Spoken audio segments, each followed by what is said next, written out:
ராஜ்கவரை ஒரு ஆளும் அஞ்சன் மாதிரிடா காரணத்தை சொல்ல நீ காசு கொடுக்கலாம் கூட வரதுல போந்தாண்டா 10 ரூபாய் காசுக்கு என்ன பாடு வைக்கிறாங்க காத்தாருக்கு சொல்லு மகராஜா பயம் கிடையாது பயம் கிடையாது உனக்கு தெரியும் சொல்லுவாங்க இந்த தெய்வீக போன்ற திருச்சபை இந்த திருச்சபையின் முன்பாக வருகிற நேரம் நான் யாரு என்னுடைய பெயர் என்ன என் தாய் தந்தைகள் யாரு என் குலத்தை சார்ந்தவன் யாதாகில விளக்கம் ஒரு வார்த்தை கேட்டுக்கணும் கேட்டியா சொல்றதுல நீ கேட்டியான்றதான் பேச்சு இல்ல வந்தாலும் சொல்லணும் சொல்லக்கூடாதா அதை விட புடங்குற வேலையா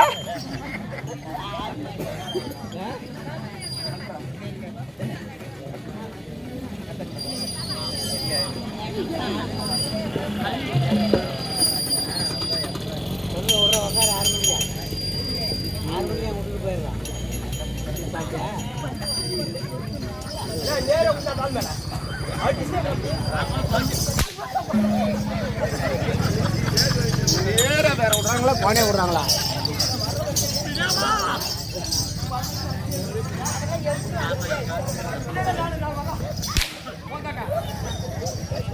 நாலு செவத்துக்குள்ளே நம்ம வேலை 4 செவரு தாண்டி போனீங்கன்னா எதுனாலும் நடக்கும் இந்த 4 செவத்துக்குள்ளே நம்ம வேலை பையன் கிடையாது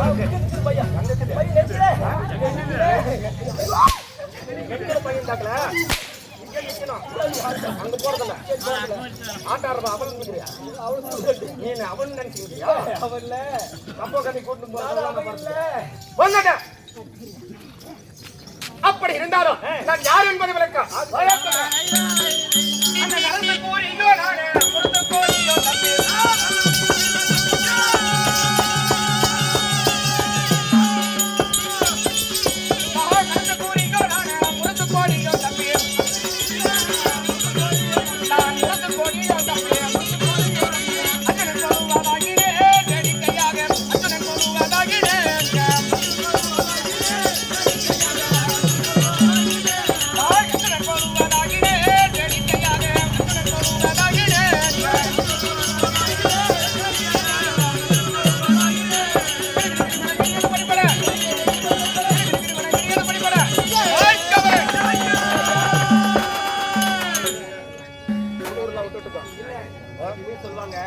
அடிக்கிற கைதான் அணைக்குமா அணைக்கும்பா ஆமாப்பா திங்கள் என்று சொல்லக்கூடிய சந்திரகுலம் அம்சம் சந்திரகுலம் அம்சத்திலே பிறந்த பாண்டு மகாராஜனுக்கும் குந்திதேவிக்கும் பிறந்தவன் இருவருக்கு இளையவன் இருவருக்கு மூத்தவன் என்னுடைய பெயரோ ஆனலகா அச்சன மகாராஜன்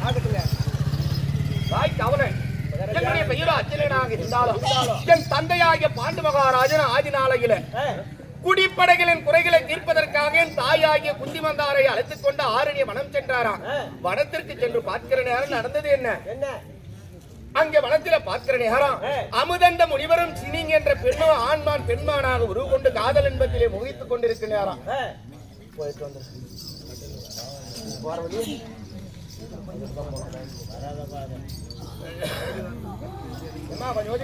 போயிட்டு வந்து எது கேட்கவே கூடாது வண்டி வரதுன்னா எழுந்துக்கணும்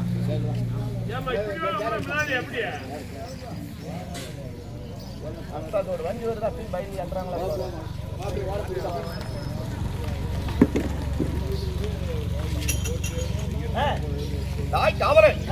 அப்படி அமதந்த முனிவரும் சினிங் என்ற பெண்ணும் ஆண்மான் பெண்மானாக உருவொண்டு காதல் இன்பத்திலே மோய்த்துக் கொண்டிருக்கிறாராம் இதை அறியாத என் தந்தையாகிய பாண்டு மகாராஜன் ஆண்மானாக இருந்த அமுதந்த முனிவர் மீது பானத்தை போட்டாராம் அப்படி பானம் பட்டவுடனே ஆண்மானாக இருந்த அமுதந்த முனிவர் என் தந்தையாகிய பாண்டுராஜனுக்கு எப்பேற்பட்ட சாபத்தை கொடுத்திருக்கிறார் எப்படி அதே பாண்டு நீனோ சத்தியம் தவறாத சந்திரகுல வம்சத்திலே பிறந்தோம் கணவன் மனைவி சுகபோகத்தை அனுபவித்துக் கொண்டு இருக்க நேரம் என் மீது நீ பானத்தை போட்டு விட்டாயே அதனால நீ என்று உன் மனைவியிடம் சேர்கிறாயோ அன்றே உன் சிரம் 1000 சொற்களாக போகும்படியான வெடிக்கும்படியான சாபத்தை கொடுத்தாராம் அப்படி சாபத்தை பெற்ற என் தந்தையாகிய பாண்டுராஜன் என் தாயிடத்திலே சேர மறுத்து விட்டாராம் இதை பார்த்த என் தாயான குந்தியானவள் என்ன செய்திருக்கிறார் ஆனால் சுவாமி சந்திரகுல வம்சம் 37 தலைமுறை வாழையாக வாழ்ந்து கொண்டிருந்தாலும் நம்முடனே இந்த சந்திரகுல வம்சமே அழியும் போல் உள்ளது.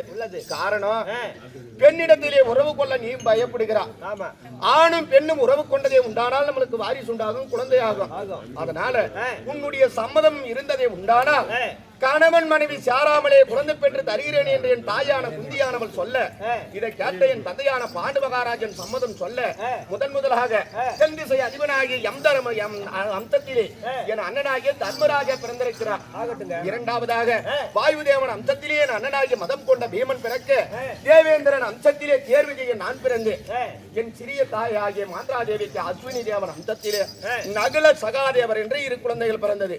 இப்படி பஞ்ச பாண்டவர்கள் ஐவராஜாக்கள் பிறந்த சில காலம் இருந்தவுடன் கழித்து என் தந்தையாகிய பாண்டு மகாராஜன் அமுதந்த முனிவர் சாபத்தாலே அகால மரணம் எடுத்து விட்டாராம்.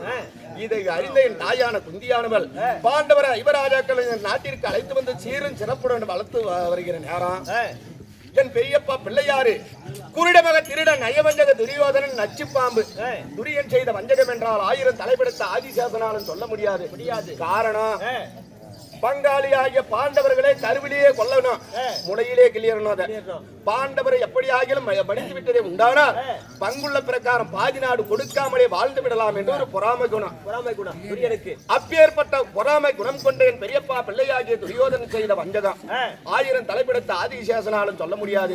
கடைசியாக என்ன செய்தான்? எங்களுடைய சந்திரகுல வழக்கப்படி முதலாக சந்திரகுல வம்சத்திலே எந்த ஆண் குழந்தை பிறக்கிறதோ அவர்களுக்கு இளவரசு பட்டம் சூட்டுவது வழக்கம். அப்படி சந்திரகுல வம்சத்திலே 36வது தலைமுறையாக என் அண்ணனாகிய தர்மராஜா பிறந்திருக்கிறார். அப்பொழுது என் தாத்தாவாகிய 886 ஆயுள் படைத்த காங்கை என்று சொல்லக்கூடிய பீஷ்மாச்சாரியார் என்ன செய்தார்? இந்த சந்திரகுல வம்சத்திலே முதலாக ஆண் குழந்தையாக பிறந்திருப்பவன் தர்மராஜா. இந்த தர்மருக்கே இளவரசு பட்டம் சூட்ட வேண்டும் என்று விழா ஏற்பாடு செய்து கொண்டிருக்க நேரம் என் பெரியப்பா பிள்ளையாகிய துரியோதரன் செய்த வஞ்சகத்தால என்ன செய்தான் துரியோதரன்? ஆனால் தாத்தா சிறிய தந்தையாகிய பாண்டு மகாராஜன் அமுதந்த முனிவர் சாபத்தாலே அகால மரணம் அடைந்து விட்டா, தந்தை மடிந்த கர்மகாரியம் இந்த பாண்டவரை விட்டே தொலைல.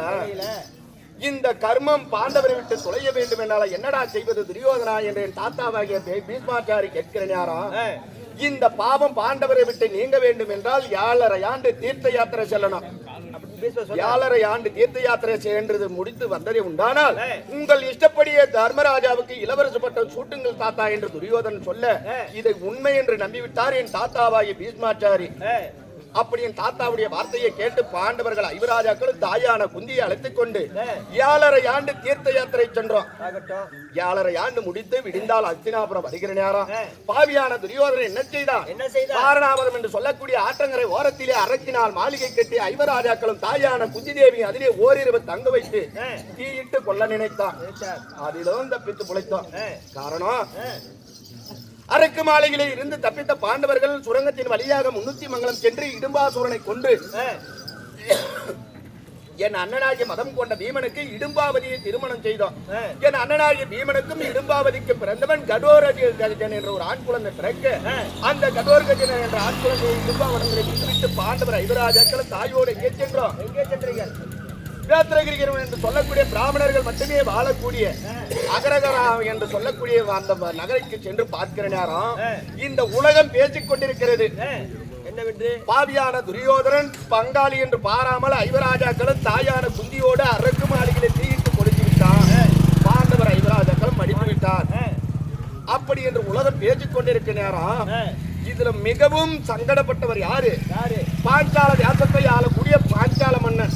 காரணம் தன் மகளாகிய பாஞ்சாலி பாண்டவர்களுக்கென்றே உற்பணம் செய்து யாக வேள்விகளை பிறக்க செய்தார். மகளை மணக்கக்கூடிய பாண்டவர்கள் பாவியான துரியன் செய்த வஞ்சகத்தால் அரக்கு மாளிகையில் மடிந்து விட்டாரே, பாண்டவர் மீண்டும் உயிர் பெறுவதும் கிடையாது, மகளாகிய பாஞ்சாலியை மணப்பதும் கிடையாது என்று அவர் அழுது புலம்பிக் கொண்டிருக்கிற நேரம் பெரியோர்கள் ஆலோசனைப்படி பாஞ்சால மன்னன் என்ன செய்திருக்கிறார்? பிராமணர்களை அழைத்து ஆருடம் ஜாதகம் கணித்தாராம். அப்படி ஜாதகம் பார்க்கிற நேரம் அந்த ஜாதகத்தை சொன்ன பிராமணர் சொன்னாராம், ஆனால் பாஞ்சால மன்னனே மகளாகிய பாஞ்சாலை மணப்பதற்காக இருந்த பாண்டவர்கள் மடித்து விட்டார் என்றுதான் உனக்கு பேசணும். நிச்சயம் பாண்டவர் ஜாதகத்தையும் உன் மகளாகிய பாஞ்சாலி ஜாதகத்தையும் கணித்து பார்க்கிற நேரம் பாண்டவர்களுக்கு அழிவென்பதே கிடையாது. எங்கோ ஒரு இடத்தில் பாண்டவர் மறைந்து வாழ்வார். ஒரு நாளைக்கு பாண்டவர் வெளிப்படுவார். உன் மகளாகிய பாஞ்சாலி மனக்கு நிச்சயம் வருவார் என்று பிராமணர் சொல்கிற நேரம், அப்படி என்றால் மறைந்து வாழ்கிற பாண்டவர்களை என் மகளாகிய பாஞ்சாலை மணப்பதற்காக வர வேண்டும் என்றால் நான் என்ன செய்ய வேண்டும் என்று கேட்கிற நேரம், அப்பொழுது என்ன செய்திருக்கிறான்? மகுமேறுகிரி என்று சொல்லக்கூடிய இமயமலை சாரலிலே அனுமந்த தாதா என்ற ஒரு எகுவில் ஒண்ணு உள்ளது. அந்த எகுவில்லை பாஞ்சால நகரம் கொண்டு வந்து சுயவர ஏற்பாடு செய்யணும். இந்த வளையாத வில்லை யார் ஒருவன் வளைக்கிறானோ அவனுக்கே தன் மகளாகிய திரௌபதியை தருவதாக இவ்வோலை எழுதி 56 நாட்டுக்கு நிருபம் கொடுத்து விடு. 56 நாட்டு அரசர்களும் வருவார் இந்த சுயவரத்திற்கு. அப்பொழுது நிச்சயம் பாண்டவரும் வருவார் என்று பிராமணர்கள் சொல்ல, பிராமணர் ஆலோசனைப்படியே செய்தாராம் பாஞ்சாலம். பாஞ்சாலிக்கு சுயவரம் என்ற வார்த்தை எங்களுக்கு எட்டியது. அப்படி எட்டியுடனே நாங்கள் என்ன செய்தோம்? பாண்டவர் யுவராஜாக்களும் பிராமண அவதாரத்திலே பாஞ்சால நகரம் சென்றோம். பாஞ்சால நகரம் சென்று பார்க்கிற நேரம் என்ன நடந்தது? 56 நாட்டு அரசர்களும் ஒவ்வொருவராக கீழே இருக்கக்கூடிய எகுவிலை எடுத்து நிலைநாட்டவே முடியல. கடைசியாக 55 நாட்டு அரசர்களும் தோல்வியை தழுவினார்.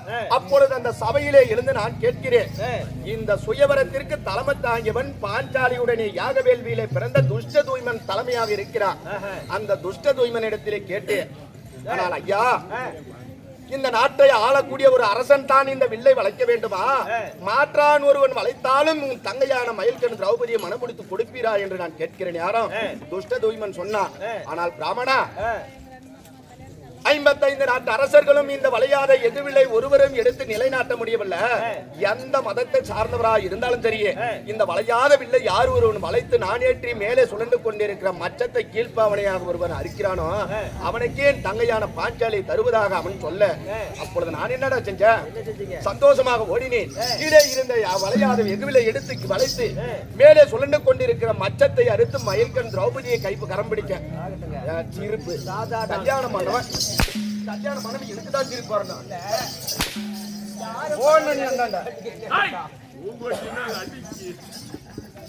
அப்படி பாஞ்சாலியை நான் அழைத்துக் கொண்டு என் தாயான குந்தி இடத்திலே சென்று பார்க்கிற நேரம் நான் கல்யாணம் பண்ணிட்டு வந்துட்டேம்மா அப்படின்னு சொல்றதுக்கு எனக்கு ஒரு வெக்கம்.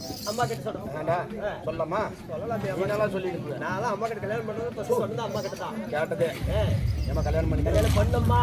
சரி அம்மா, உன்னாட்டமா ஆளுங்கிறாங்கன்றது அர்த்தம். அப்படி என் தாயான குந்தியிடத்திலே முதன்முதலாக சென்று நான் சொன்ன வார்த்தை என்ன?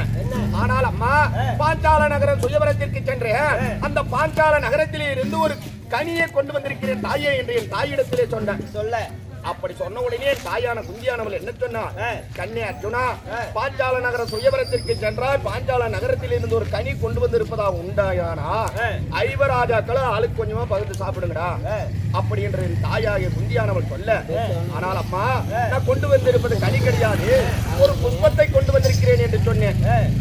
அர்ஜுனா, புஷ்பம் கனி என்று சொன்னா ஐவரம் உண்டு விடுங்க என்று சொன்ன, புஷ்பம் என்று சொல்கிறா ஐவராஜாக்களும் முகந்து கொள்ளுங்கடா என்று சொன்னா.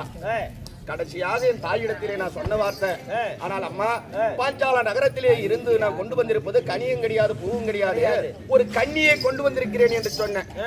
அப்படி சொன்னபடியே என் தாயான குந்தியானவள் சொல்கிறார், அர்ஜுனா, முதலாக கனி என்று சொன்னா ஐவராஜாக்களும் பகிர்ந்து கொள்ளுங்கடா என்று சொன்ன, பூ என்று சொன்னா ஐவராஜாக்களும் முகர்ந்து கொள்ளுங்க சொன்ன, மூன்றாவதாக நான் ஒரு கன்னி பெண்ணை கொண்டு வந்திருப்பதாக சொல்கிறார்.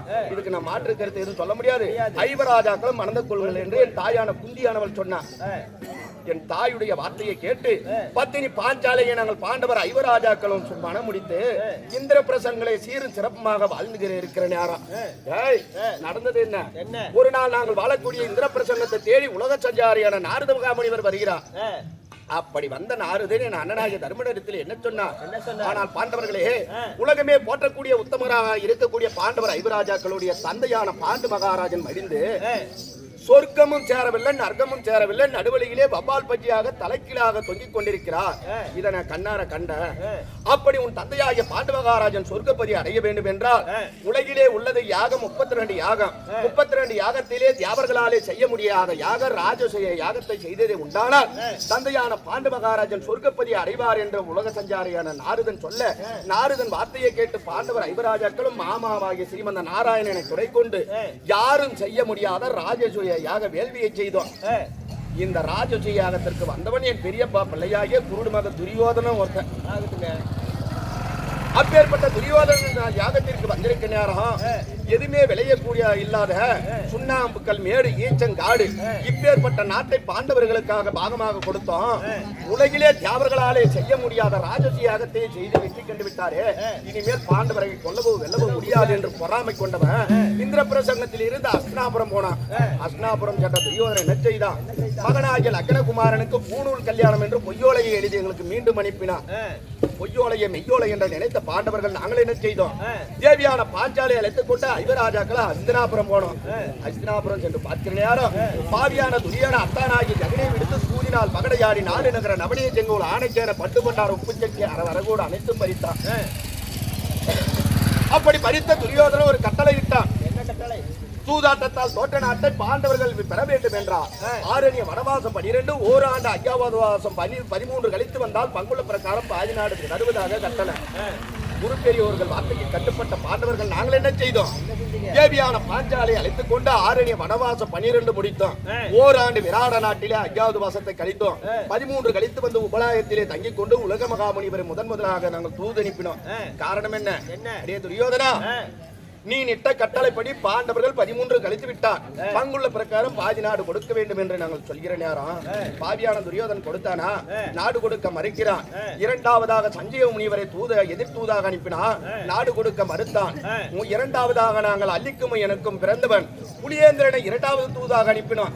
காரணம் பங்காளி மேல தானே அவனுக்கு மக பிள்ளைங்களே பிள்ளை பாசத்தாவது நாட்டை கொடுத்து விடுவாரான் என்ற ஒரு நம்பிக்கை. அதற்கும் கொடுக்க மறுத்தான். மூன்றாவதாக என் மாமனாகிய சிறிமந்த நாராயணனை நேராக தூதாக சென்றார். தூது சென்ற மாமா நாட்டை பெற்று வரல பாகத்தை வாங்கல, சண்டைக்கு கை போட்டு வந்துட்டாரு. ஆமாடா, அப்படி என்று சண்டைக்கு கை தாமலை போடுகிற நேரம் அந்த சபையிலே இருந்திருக்க கூடியவர்களை இடத்தையே மாமனாகிய கண்ணபிரான் கேட்டிருக்கிறார். அடே துரியோதனா, சூதாட்டத்தால் தோற்ற நாட்டை வாதாட்டம் என்று சொல்லக்கூடிய சண்டையினால் பெற்றுக்கொள்ள என்று சொல்கிறாயே, எத்தனை நாள் சண்டை வைக்கலாம் அப்படின்னு கேட்கிறாரு. மாமா கேட்டு இருக்கிறாரு. அதற்கு என்ன செய்திருக்கிறார்? காந்தார தியாசத்தை ஆளக்கூடிய ஜகினி சொல்லியிருக்கிறான். துரியோதனா, பாண்டவர்களை மடிக்க வேண்டும் என்றால் ஒரு 10 நாள் சண்டை போதுண்டா அப்படி என்று ஜகினி சொல்லிக்கிறான். அந்த வார்த்தையை கேட்ட உடனே அங்குதியாசாதிபதியாக கர்ணன் சொல்லி இருக்கிறான். அடியே ஜகினி, உனக்கு என்ன பைத்தியம்? பாண்டவர் ஐவராஜாக்கள் மடிக்க வேண்டும் என்றால் என் கரத்திலே அஸ்வசேனன் என்று சொல்லக்கூடிய நாகபானம் உள்ளது. நாகபானத்துக்கு ஒரு பானத்தை விட்டா பாண்டவரை கூண்டோடு கருவறுத்துறான். 10 நாள் எதுக்கு அவங்க கிட்ட சண்டை?